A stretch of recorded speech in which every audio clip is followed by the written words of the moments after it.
Thomas Soto content du résultat de Roger Federer. Et les experts d'Europe, Oui, tout de suite. 7h15. Axel de Tarlé pour l'écho, Antonin André pour la politique, Alex Taylor pour l'Europe et Anne Le Gall pour l'innovation. Bonjour à tous. Bonjour Thomas. Axel de Tarlé, révolution en matière d'immobilier. Bien souvent maintenant, la location est plus rentable que l'achat. Voilà, et ça c'est une révolution parce que depuis une vingtaine d'années, avec l'achat, vous étiez toujours gagnant. Eh bien, ça n'est plus vrai dans de nombreuses villes où les prix sont tendus, comme on dit. C'est l'Expansion qui a fait une enquête alors dans des villes comme Lyon, Paris ou les banlieues chics de la banlieue parisienne. L'achat, désormais, est perdant. Alors la démonstration, c'est que dans ces villes, il faut attendre parfois 10, voire même 15, voire plus pour rentabiliser un achat immobilier. On gagne un appartement acheté plus de 15 ans, non ? Or, non, on vend bien avant. Vous savez quelle est la durée moyenne de détention d'un bien immobilier en France ? 8 ans, pas plus, oui. Vous avez vu mon papier il a tout à l'heure. copié. Axel de Tarlé a Eh copié. oui, on vend très tôt, on vend parce que la famille s'agrandit, on vend parce qu'il y a un divorce, on vend parce qu'on change d'emploi, etc. Donc concrètement, ça veut dire que ceux qui vendent aujourd'hui ont acheté il y a 8 ans, c'est-à-dire en 2008. Or, quel a été le grand changement en matière immobilière depuis 2008 ? Eh bien, c'est que les prix stagnent. n'ont plus bougé. Exactement. Les prix aujourd'hui sont les mêmes qu'en 2008. Alors, et ça, c'est un changement radical parce qu'autrefois, quand vous achetiez, vous avez l'assurance de revendre plus cher, de faire une plus-value. Eh bien, ça n'est plus vrai.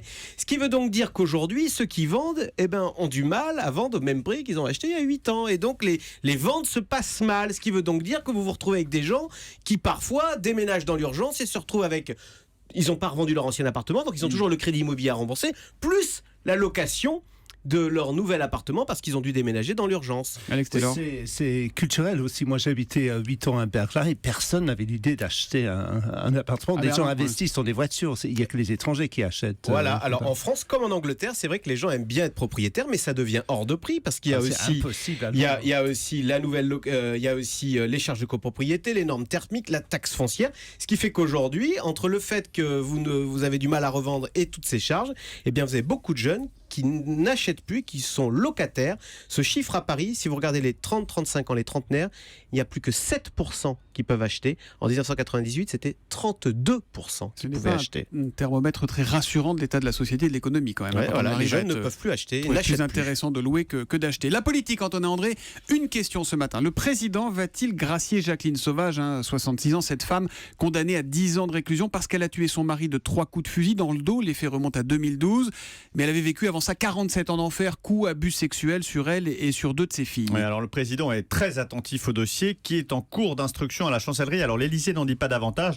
Ce que je peux vous dire, c'est que la grâce de cette femme qui a subi, c'est vrai, 47 années de violence insupportable, qui est donc victime avant d'être meurtrière, cette grâce ne va pas de soi. Et c'est d'autant plus difficile à concevoir que la mobilisation, on l'a vu ces jours derniers, en sa faveur est très forte. Donc la décision de François Hollande aura un écho retentissant. Toute proportion gardée, il faut se souvenir par exemple du refus de Valéry Giscard d'Estaing de gracier Christian Ranucci, condamné pour le meurtre d'un enfant. Alors à l'époque il y avait la peine de mort, il a été exécuté en 1976. La dernière grâce retentissante, c'est celle d'Omar Haddad par Jacques Chirac en 1996. De l'affaire Marshall. Ça a dit 312 000 signataires pour la pétition qui demande la grâce de Jacqueline Sauvage, des députés, les Républicains et même le premier secrétaire du PS, Jean-Christophe Cambadélis, demande la compassion du chef de l'État. On voit pas très bien ce qui s'y oppose. Alors d'abord, François Hollande, par principe, est contre la grâce présidentielle. La conception du roi thaumaturge qui fait des miracles, qui efface tout, est à l'opposé de la séparation des pouvoirs dont il s'est fait une règle absolue. Il n'a d'ailleurs jamais accordé de grâce individuelle. Et puis il y a aussi l'affaire en elle-même. Alors le rouleau compresseur médiatique empêche qu'on émette le moindre questionnement, mais Jacqueline Sauvage a été condamnée par 2 cours d'assises différentes, 10 ans de prison à chaque fois. Par 2 fois, les circonstances atténuantes ont été retenues, mais les jurys populaires ont aussi retenu la préméditation. Vous, moi, les citoyens qui l'ont jugé, l'ont condamné. Au-delà de la compassion et de l'humanité de la grâce, parce que c'est vrai que ce qu'elle a subi est odieux, il faut se poser donc la question de la portée politique. La remise en cause de l'institution judiciaire, un jugement populaire que le président de la République remettrait en cause, et puis il y a une forme de tolérance ou de mansuétude à l'idée de se faire justice soi-même. Et ce sont tous ces éléments qui sont posés. La question de la grâce de Jacqueline Sauvage est en fait beaucoup plus complexe qu'il n'y paraît, et qu'il n'y paraît notamment au regard de la mobilisation très forte qui empêche aujourd'hui tout questionnement. Même si la grâce n'efface pas la condamnation, ajoutons Antonin que François Hollande peut très bien commuer sa peine ou la réduire sans aller jusqu'à la grâce. Voilà, donc Omar Haddad, comme on dit, a été gracié, lui, mais son innocence n'a pas été reconnue. La grâce n'efface pas la condamnation. Antonin André et la politique. Alex Taylor, on part en Grande-Bretagne, où les arriérés d'impôts de Google provoquent de plus en plus de remous politiques pour le coup. Oui, c'est depuis hier. 170 millions d'euros d'arriérés sur 10 ans. C'est le deal qui vient d'être annoncé par les services fiscaux de Sa Majesté au terme d'une enquête de 6 ans sur les activités d'optimisation financière de Google. Somme initialement déclamée comme une énorme victoire hier matin par le ministre des Finances qui, lui, habite au 11 Downing Street. Le temps était plus flegmatique hier soir au 10, la résidence du Premier ministre. C'est un pas en avant, dit-on.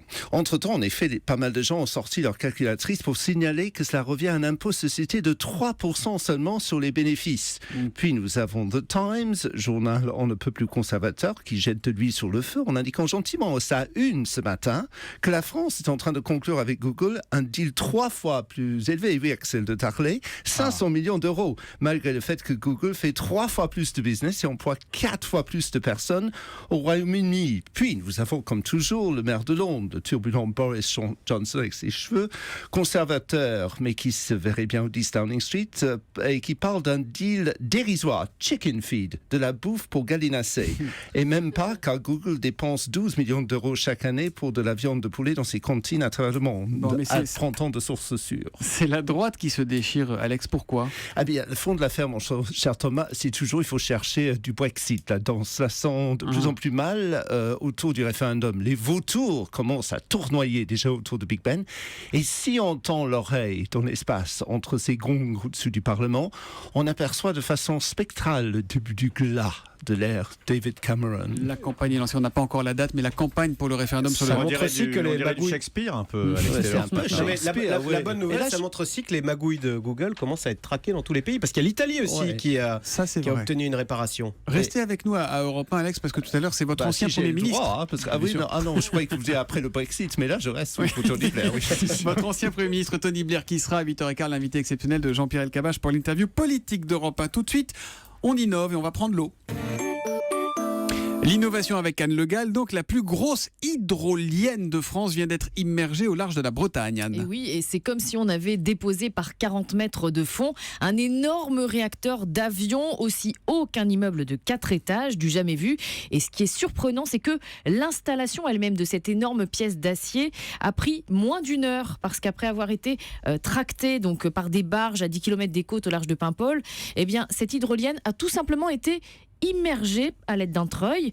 Pas besoin de l'arrimer au sol. En fait, ces 1000 tonnes suffisent à la stabiliser. Et donc ça y est, elle produit déjà de l'électricité, on y est ? Elle est sur le point de le faire. Il suffit juste que les plongeurs installent les câbles sous-marins. Là, on attend les conditions météo favorables pour rattacher donc, cette hydrolienne au réseau EDF. Pour la brancher, quoi. Pour la brancher, exactement. Mais ensuite, elle produira de quoi alimenter 1000 foyers en électricité de façon permanente, parce qu'évidemment, les courants marins, ça fonctionne 24 heures sur 24.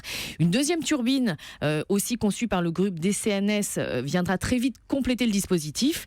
Mais même si l'électricité donc produite est réellement utilisée par EDF, cette source d'énergie va encore rester expérimentale pendant quelques années, pendant 7 à 8 ans. Pourquoi ? Parce qu'avant de commercialiser ces machines, il faut déjà vérifier que ça fonctionne. Il faut faire des tests de maintenance et puis faut voir aussi, il faut vérifier que ça nuit pas au fond sous-marin, et si tout va bien, 7 autres hydroliennes pourront être installées au Raz Blanchard, donc à la pointe du Cotentin en 2018. Mais ça tue pas les poissons, ce genre de Ça les coupe turbine, en fine lamelle. C'est ça, Alors, ça fait des sushis en fait. Est-ce que ça fait des sushis ? Non, parce que l'hydrolienne tourne très très lentement, donc les poissons ont le temps de passer à travers la turbine sans se faire happer. Et puis de toute façon, les associations de protection de l'environnement veillent au grain, vous imaginez. Bon, et on surveillera tout ça, évidemment. Oui, Antonin André, un petit commentaire alimentaire ? Non, moi j'adore les sushis. Voilà, voilà une dit. prise de Il a toujours des prises de position fortes, Antonin André, c'est pour ça qu'on l'apprécie au milieu des experts. Merci, c'était Gad Elmaleh, j'adore les sushis dans Chouchou. Allez, à demain les experts. À demain.